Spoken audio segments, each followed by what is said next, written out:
In 2019, a 24-year-old Sabahan named Roland went to explore the abandoned Mamut copper mine near Ranau. Locals had warned him, if you ever hear a voice calling your name there, do not answer.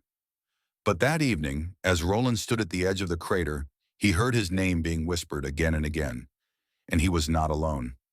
Mamut copper mine used to be the pride of Sabah in the 1970s and 80s. It brought jobs, but also tragedy. Workers died in landslides, accidents with heavy machinery, and some from inhaling toxic gas. By the 1990s, the mine was abandoned. What's left today is a massive crater filled with eerie turquoise water, rusting machines sinking into the ground, and endless black tunnels carved into the mountain. The people of Ranau avoid it. They say the spirits of the workers still linger. And there's an old belief, if the mine calls your name and you respond, you'll never be the same again. Roland had grown up hearing those stories, but he thought they were just old folk tales. So one late afternoon, with only his camera and a flashlight, he drove up the winding mountain road to see the mine for himself. At first, the place was silent, only the buzzing of cicadas and the cold wind sweeping down from Mount Kinabalu. Roland filmed the rusting trucks, the collapsed conveyor belts, and finally, one of the old tunnels. As soon as he stepped closer, the air changed. It was suddenly freezing, his camera lens fogging up.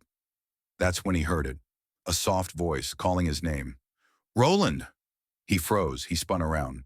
No one was there. He shouted, "Hello!" But only his echo came back. Then it came again, louder, closer, still his name. His flashlight shook in his hand as he aimed it into the tunnel. The beam lit the wet stone walls, the dripping ceiling. Suddenly, tiny rocks fell from above, like someone was walking deeper inside. Roland stumbled back, but the outside wasn't safer. From across the crater, he heard voices. Not one, not two, dozens, all whispering his name. Roland walked to the crater's edge. The water below was unnaturally still. Then ripples appeared, spreading wider and wider, as if something massive was rising up from the depths. The whispers grew louder. He raised his flashlight, and that's when he saw them. On the far side of the crater stood a tall, pale figure, thin, its head hanging unnaturally to the side, its mouth silently moving, like chanting. Then another appeared, and another, until there were 6 of them standing side by side, all watching him. The whispers turned into a chorus. Roland dropped his camera and bolted. He ran so fast his slippers nearly flew off, but the voices didn't stay behind. They followed, louder, closer, until it felt like they weren't just around him, but inside his head. Roland finally made it home. He was pale, soaked in sweat, unable to explain what happened. That night, as he tried to sleep, he heard it again, the whispering, right outside his bedroom window.